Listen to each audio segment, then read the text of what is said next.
Hello friends, welcome to SSC coaching centre. दोस्तों, आज के वीडियो में देखेंगे हम साधारण ब्याज के क्वेश्चन जो कि किसी भी एग्जाम्स के लिए बहुत ज़रूरी होते हैं। तो पूरा वीडियो देखना। चलिए स्टार्ट करते हैं। पहला क्वेश्चन है, यदि 10 साल में 800 रुपये 1200 रुपये के बराबर हैं तो प्रति वर्ष साधारण ब्याज की दर कितनी है। देखिए, ये हमारा प्रिंसिपल है और ये हमारा अमाउंट है। ठीक है, एक प्रिंसिपल और एक अमाउंट। हमसे बोला है कि हमारे 800 रुपये, जो प्रिंसिपल हमारा 800 रुपये है, वो 1200 रुपये के बराबर, यानी कि 800 रुपये हमारे 1200 रुपये हो जाते हैं। हमारा प्रिंसिपल 800 था, 1200 हो गया 10 साल में। कितने साल में हो गया भाई? ये 10 साल में हो गया। अब कोई राशि हमारी 800 थी, 800 से 1200 हो गई, तो उस पर हमें ब्याज कितना मिल जाएगा? 400 रुपये का हमें ब्याज मिल जाएगा। तो कुछ बचा प्रश्न में? कुछ नहीं बचा। साधारण ब्याज का फॉर्मूला तो आपको याद ही होगा, simple interest equal to PRT/100। याद है? सिंपल इंटरेस्ट हमारे पास 400 है, तो भाई 400 लिख देंगे। 400 प्रिंसिपल 800 है, 800 लिख देंगे। रेट निकालना है तो रेट ऐसे ही रहने दो। टाइम दे रखा है 10 साल का, और बटे में कितना? 100। ठीक है, चलिए 2 जीरो से सीधे सीधे यहाँ पे हम ये 2 जीरो कटा देंगे, और 1 जीरो से हमने ये 1 जीरो भी कटा दिया, और 8 से 40 कट जाएगा 5 बार में। तो सब कुछ कटने के बाद इधर 5 बचा है और इधर R बचा है। R मतलब रेट, तो रेट कितना हो जाएगा आपका? 5% का। पहला ऑप्शन सही जवाब। कोई भी बच्चा ऐसा नहीं होगा जिसकी समझ में नहीं आ रहा, आसानी से समझ में आएंगे सभी प्रश्न। ठीक है दोस्तों, अब देखेंगे हम अगला क्वेश्चन। अगला प्रश्न है, 5000 रुपये पर 5% वार्षिक दर से 5 वर्ष का साधारण ब्याज क्या होगा? अच्छा सवाल है।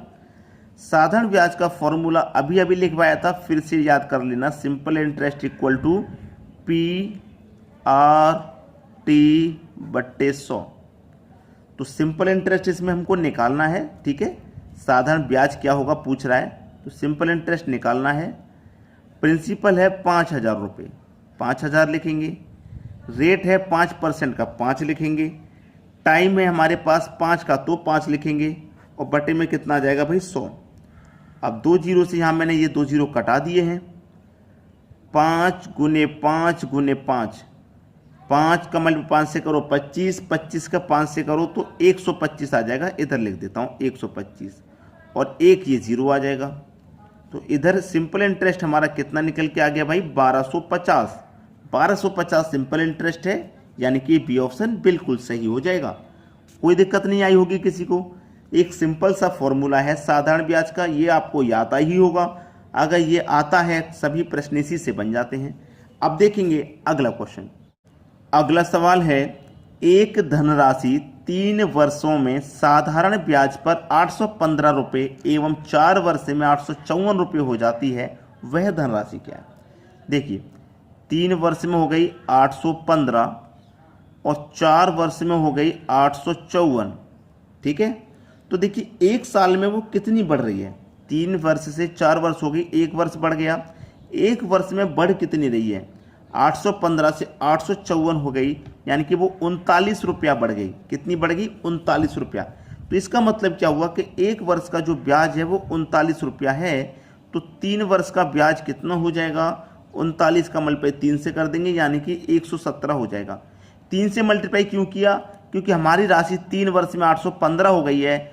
भाई राशि 815 हो गई, इसमें 3 वर्ष का ब्याज भी तो शामिल है, तभी तो ये 815 हुई है। तो 815 में से मैं क्या करूंगा, जो 3 वर्ष का हमारा ब्याज 117 रुपये, इसे हटा दूंगा, तो मेरे पास मूलधन बचेगा केवल। ये तो ब्याज लगा के इतना हो रहा है, 3 साल का ब्याज लगा के 815 हो रहा है। मैं ब्याज को घटा दूंगा तो मेरे पास धनराशि क्या आती है मालूम हो जाएगी।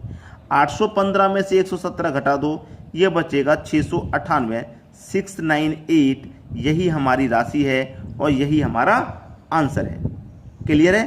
किस ऑप्शन में है ये देख लीजिए, 698। 698 आपके सी ऑप्शन में। ये आपके प्रश्न का बिल्कुल सही जवाब हो गया। चलिए अब देखेंगे अगला प्रश्न। अगला प्रश्न है, यदि किसी धनराशि पर 6 वर्ष का साधारण ब्याज मूलधन का 30% के बराबर है, मूलधन के 30% के बराबर हो, तो यह कितने समय बाद मूलधन के बराबर होगा? 6 वर्ष का कितना? 30%। 6 वर्ष का 30%, तो 1 वर्ष का रेट कितना लगेगा भाई? 5%। 1 साल का रेट कितना? 5%।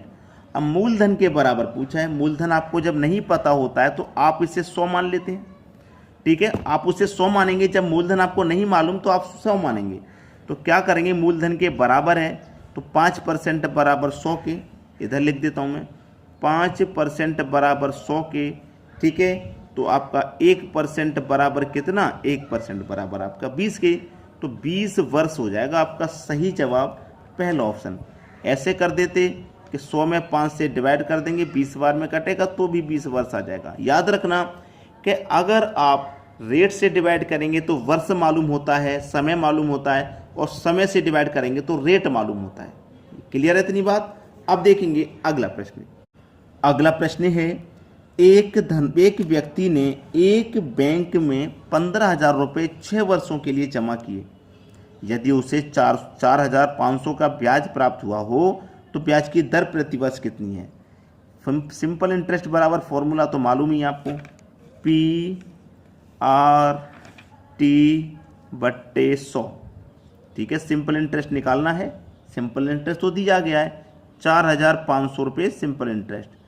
प्रिंसिपल 15,000 रुपये जमा किए बैंक में। रेट निकालना है। समय 6 वर्ष के लिए, बट्टे में 100। 2 जीरो से 2 जीरो कटा दो, 1 जीरो से बराबर में 1 जीरो ये कट जाएगा, 15 से कट जाएगा 15 त्रिक 45 और 1 जीरो यानी कि 30 बार में, और 6 से 30 कट जाएगा 6 पंजे 30 5 बार में। तो इधर तो केवल 5 बचा और इधर केवल R। तो R का मतलब रेट ही पूछ रहा था। रेट कितना निकल के आ गया? 5%, यानी कि C ऑप्शन है बिल्कुल सही जवाब। तो देखिए आज की वीडियो में सिंपल इंटरेस्ट का इतना ही। वीडियो के लिए मैं हमेशा कहता हूं कि शेयर कर दिया करें ताकि उन बच्चों तक भी वीडियो पहुंच जाए जिनको ज़रूरत है, जो तैयारी करना शुरू कर रहे हैं। ठीक है दोस्तों, धन्यवाद।